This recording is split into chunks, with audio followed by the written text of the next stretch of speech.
जुड़वा प्रवेश करने के लिए रनिंग चेजिंग। अमावस्या की ऊर्जा के बाद भावनात्मक और गंभीर रूप से ट्रिगर और कई जुड़वा एक और रनिंग चेजिंग साइल में प्रवेश कर चुके हैं। पिछली जुदाई के संबंध में किसी भी समय गहरी भावनाएं सामने आती है। जुड़वा बेहतर तरीके से सामना करने के लिए एक दूसरे को अकेला छोड़ देते हैं, अन्यथा घाव बहुत अधिक हो जाएगा। एक जुड़वा लोग के रूप में महसूस होने वाली हर एक भावना को बढ़ाने की कल्पना करें। कल्पना कीजिए कि दो इंसान शारीरिक अलगाव के दर्द को एक साथ महसूस कर रहे हैं। आप कल्पना कर सकते हैं, जब तक आप ऐसा नहीं करते तब तक आप अलगाव को नहीं समझ सकते। दौड़ना भी आपके शरीर में ग्राउंडिंग का मामला है। आपकी जोड़वालों से मिलने के बाद शरीर बेहद भूमिगत हो जाता है और इतनी भावना और भक्ति के साथ जमीन पर उतरने में समय लगता है कि आपका कार्मिक शरीर कल्पना भी नहीं कर सकता।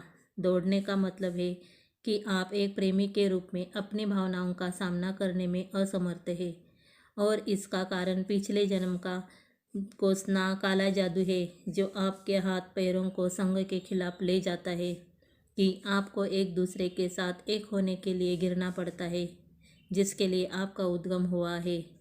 तो आप श्राप मुक्ति का एक और दौर सक्रिय हो जाता है, जिसे आप रनिंग चेजिंग के रूप में समझते हैं, जो वास्तव में आप दोनों को एक दूसरे के साथ रहने के लिए काली जादू से लड़ रहे हैं।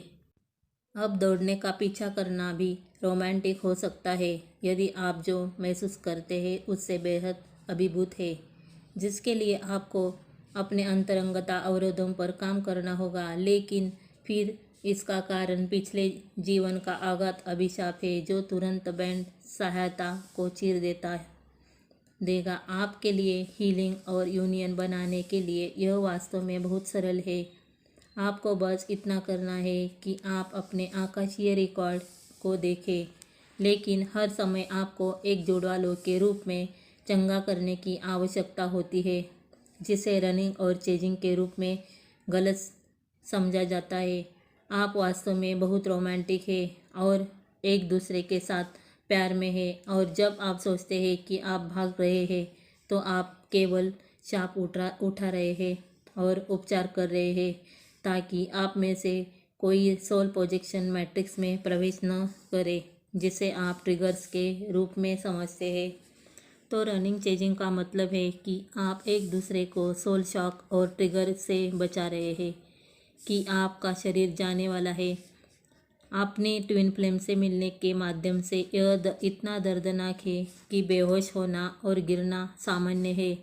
इसलिए अपेक्षा करें कि आप अलगाव में काम करने के लिए उसी में प्रवेश करें।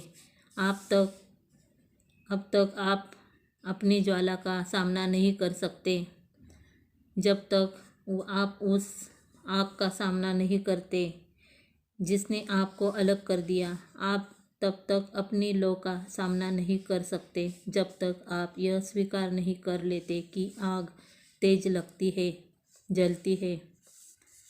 इसलिए अपने प्यार की आग का सामना करने के लिए समय ले रहे होंगे। आप दोनों एक शॉक जैसी स्थिति में आ जाएंगे जहां दोनों में कोई भी तब तक बात करने में सक्षम नहीं होगा जब तक कि आप ट्रामा में नहीं आ जाते। यह आघात आपकी जुड़वा आत्मा के पूर्ण भूलने की बीमारी जैसा लगता है और आप उन्हें याद नहीं रख सकते। आपका शरीर किसी और की दर्पण में फंस रहा गया है और दर्द के झटके आपके वर्तमान दिल के सिमुलेशन को तब तक रोके हुए हैं जब तक कि आप बाहर निकलने के लिए सिंक्रोनाइजेशन का निरीक्षण नहीं करते। वही आपका डीएमबी, वह आपका संग के पागलपन में सांस लेने के लिए इतना कठिन संघर्ष कर रहा है कि वह आपके सामने आने की कल्पना भी नहीं कर सकता। शायद जब आप फ़ोन करते हैं तो उसके चेहरे से डर निकल जाता है, वही वह आपका पीछा करने के लिए रुकेगा। हो सकता है कि वह आपको यह बिल्कुल न बताए कि वह रो रहा है और सदमे और अविश्वास में पीछा कर रहा है कि उसने आपको कभी खो दिया है, और अलगाव के सदमे का सामना करने के लिए उसका आराम क्षेत्र अभी है।